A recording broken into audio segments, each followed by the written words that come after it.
Hello and welcome to the May 2019 update from Clydebridge station. And you saw there 47708 Waverley propelling in its ScotRail Express set. And you might have been aware of a little problem with it. And it seems to be when it's going over these 2 points just up here, but only in push mode it stops and starts for some reason. But it's fine over other points, so I'm not sure what's actually happened there. Other than that, it's running well. So what I'll do now is go through what's been happening over the last month here on Clydebridge station. And if you've got any comments, queries or suggestions, please do leave them in the comments box below the video, and I look forward to hearing from you. We're going to start down here at the depot area, where as you can see I've started to do some landscaping work, although I haven't got it all done, and that's for a couple of reasons that will become clear. But I've got these boards now finally fixed down where possible, but not all of them. And I've created this little walkway here that will lead on to this. And we've got the pathway laid. Now I've put neat PVA down and then sprinkled some of these bits of small ballast on to make a pathway. But I haven't been able to actually then go and glue it on top. I won't be able to do that until I've got all the rest of the scenic stuff done round here, and we're a long way away from that. There's obviously got to be signals put in here, possibly a signal gantry. I've also got to have the small matter of getting then after that the rest of the ballast put in and other scenic materials. I've also got these here. I got these at the Glenrothes Model Railway Show, and they're depot lanterns. I'm going to put one just there, for instance. It needs to actually get a paint, so possibly a red paint and maybe a rusty paint might do on that. And they'll sit just about there. And I've got a total of 6 of them, and they actually come with ladders as well. You'll just be able to see one of the ladders there, and then sort of glue the ladder on. The one problem I've actually got is that one of the ladders I actually bent when trying to get this sorted, so I'm going to have to just be very careful with that. But they'll get super glued down onto there. Victim of the high winds of 1987. They'll get glued down onto there like that. But obviously they've got to get the rest of their painting done first of all. So we're a long way away from that. I've also done some work over here. I've finally got the car parking finished, although this white line has not turned out as well as I'd hoped it would. That has been painted on, but as you can see, a bit of a blob there, and there's some paint that's somehow melted when I've peeled up the masking tape, so it looks like I'm going to have to go and either redo that bit or just leave it as is and just touch off where the paint's over spilt. I've also got this little sign here from that I took off my 10 Commandments lot. The pillars that I've made, they're actually just the tubes off, the plastic tubes off cotton buds that I used to clean my track with. And the idea is that the cotton buds will then,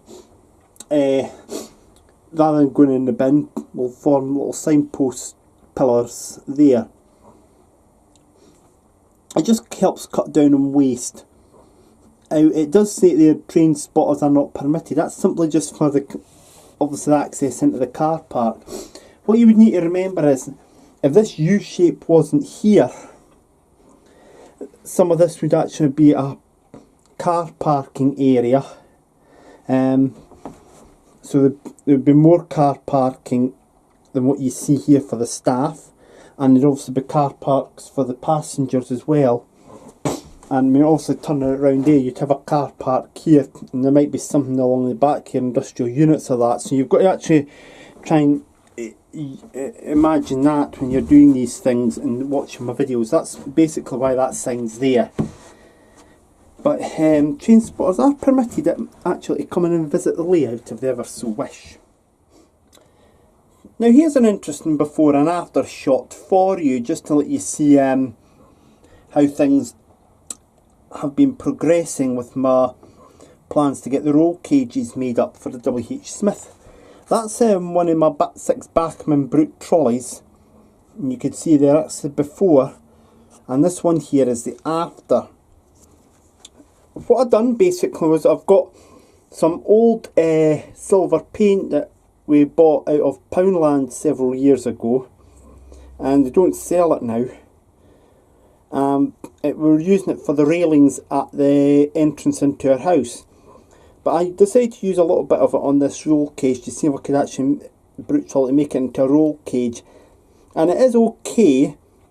There are some issues with it, although the wheels have ended up silver too, and there's this bit here at the back you can see where some silver went down. However, it seems to have given off a sort of used finish.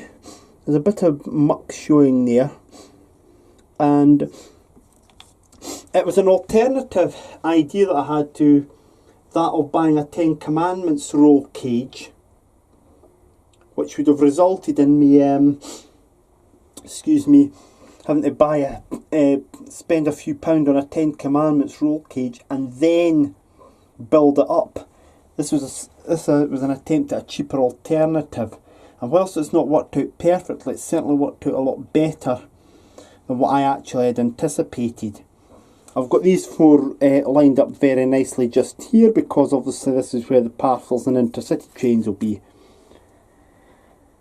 But this other one here will get the same treatment. It'll get painted with the same silver paint at some point in the future, and I noticed that you've got that little bit there for putting a label in, which is still visible on that one as well. And with W.H. Smith they stick their cage numbers just on there, so it is actually quite realistic, and that's where they would sit. So yeah, I'm quite happy with how that's turned out. It's not perfect, but it's better than what I expected. Here in the depot area, the only work that's been done is actually on finishing off one of the buffer stops here. It still needs the red paint applied to it, and we've got these 2 here that still need to get the red applied in one case and the grey paint applied in both cases. They'll then get put back down, and they'll then they'll get painted with the grey, they'll get put back down, and we'll get some ballasting done. When we're actually on about ballasting, in reality I could now ballast this siding a bit further, but I've still got to make my pathway across here, and I'll have to actually get onto that very soon to create the pathway that will cover these cables over and a wee bit at the other side. And then once that's done, I can certainly ballast this siding up to there and possibly just beyond. I've also got these little things as well. I've made this again out of a 10 Commandments sign, and that's stuck onto plastic card, and that's your bit at the back there, the supporting post, and it'll sit just probably about there, and that'll need to get glued down as well. This is how a 10 Commandments one would actually look like, but I've been having a bit of a bother because obviously I went and ballasted a lot of this down, and then I did glue in one sign which is just there. You see this speed sign 35. The problem is I can't get this one glued down, but I've got some new super glue at home, and ideally I would want to have the sign probably about there as a 10 mph speed restriction. So that's actually where I would like to see that go. Also, you'll notice over here we've got the white paint on these 2 buffers, so this one needs to get more red and then finished grey, and this one needs to get more red and completely grey, and that'll then do that. There's been very little, in fact there's been nothing done at all with the town scene, but over the next month, with it being the gardening season in full swing now, there's going to just be small amounts that I'll be doing, and that'll include this here, that'll just sit on there, and I'll get some bits for that to support that, and that'll actually act as my part of my walkway that I'll be creating there.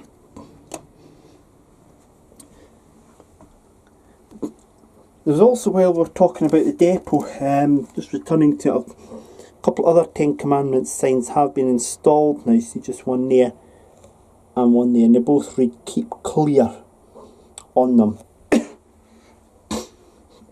They are obviously prototypical, and they'll just basically warning signs.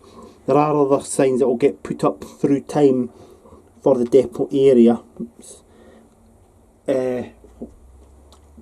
but I don't want to put too much signage up. I think, as I've been told in the past, less is more, so I think that's how the attitude I'll take with that. One last thing just to mention to you while we're at the depot area. I know quite a lot of this has been ballasted, but I've got ground frames that I'm going to want to put in there before I do any more ballasting at all of these points here. So whilst I could go ahead and ballast, I'll just wait a little while, get the ground frames in place, and that'll then allow me to put in any other materials that need to be put in before we get the ballasting done. Now, the last bit this month is actually concerns road markings. I'm showing this scene here outside the station as opposed to up in the main town scene, because I've got all the junk up there at the moment which will need to get moved excuse me, through time. But I'd painted on road markings up on the town scene and it hasn't turned out very well, so at some point in the future I will buy the Ten Commandments road markings so I can stick them down both here and in the town scene. And I'll also try and need to improvise with something for here for the motor rail ramp as well. The motor rail ramp will probably need a gate on here as well, and some walling or fencing, so I've got quite a bit to do on the motor rail ramp. Now, just before I do finish for this month, there's one other thing I want to mention to you, and that is that I'm sure all of us are now well aware of the horrendous and disgraceful scenes that those that were organising the Stamford Model Railway Show found themselves facing on the Saturday morning just recently. Now, for those of you who aren't aware, the show is being held in the gymnasium of a high school in Stamford, and it has been organised by the Market Deeping Railway Model Railway Society, and all the layouts and all the trade stalls belonging to various traders and various other clubs were completely smashed and damaged beyond repair. And it's amazing to see how much support they've had from non-route model railway people. A crowdfunding page that was set up to raise £500 is already into six figures. Rod Stewart, himself a keen model railway enthusiast, has donated £10,000, and the publicity been received by it has helped generate these exceptional sums of money that have come forward, and the donations that they've for support that's been made from as far away as New Zealand. It does also, however, emphasise once again, for those of us at home who have our model railway layouts in sheds, garages, rooms or lofts, about the importance of security as well. And I purchased this long before this incident happened at Stamford, a small battery operated alarm. I got it at B&Q, and it only cost about, I think, £20, but it's a very handy thing to actually have. And whilst it might not act as an instant deterrent, it's certainly there, and if anybody does break in, there'll be that warning sign facing them immediately. I'm sure I speak for all of us when we actually go and when I go and say that what happened there was absolutely disgraceful, and I'm pleased to say that police in the area have apprehended some youths for the disgusting damage that was caused at the show, which had to be sadly cancelled as a result. I'm sure that next year's show will be bigger and better and probably be the best ever one done. To just stick 2 fingers up at those vandals. I could use other words, but I'm not allowed to. But stick up 2 fingers to those vandals who'd done what they'd done there. And if you go onto the Market Deeping Model Railway site, that's a club that I'll give a mention to. I'll also give a mention to a couple other model railway clubs, Cooper Model Railway Club and Glenrothes Model Railway Club. The latter hosted their show recently, which you will have seen on my YouTube channel. So if you haven't, please do watch it. It's where I go through most of the layouts that I visited. In terms of layouts that are actually on YouTube, Kirkton Road Junction and Dean Park Station are both set in the same region and era as mine, so please do check them out. David's May update at Dean Park Station should be coming online very soon, and he's given his own thoughts on a new Kernow limited edition release. It's a 47 enlarged logo livery, like 47436 there. But the key difference here is that this one, I think it's 539 its number, I can't remember, and it's got a bilingual Welsh-English name, and it's very heavily weathered, flaking paint, etc. So go and check out his review of that. Everard Junctions recently had a model, a May update as well, at his layout. So please check him out. He's also set in the same era, sectorisation, but he's set in the Network Southeast area. OORail.com is in America, but it's set in the British Rail sectorisation era as well, so please do check him out. And also check out Ulton TMD, who has been testing some brand new locomotives recently. I'll just also give a quick shout out to one of the other layouts I've been looking at recently on YouTube, and is quite fascinating as well. Strathpeffer Junction, set in the same region as mine. And I just want to actually say to David, who runs Strathpeffer Junction, that I've been seeing on your Twitter feed that you've been in hospital recently for another operation. So I speak for all of us in the model railway community when I say speedy recovery, get well soon mate, would like to see you back on here again very soon. Strathpeffer Junction and Dean Park Station are also on Twitter. Dean Park Station is also on Facebook as well, so please go and check them out. And I'll give a plug to a model railway website that I'm on, brblue.com. So if you go and check them out as well, I'm sure they'll be delighted to hear from you. I don't know what will be done by the time of the June update, but there'll be something done anyway. So what I'll do is I'll leave you to it and get on with your own model railway layout, and I shall see you next month. Thank you very much for watching, and take care of yourselves. Bye bye for now.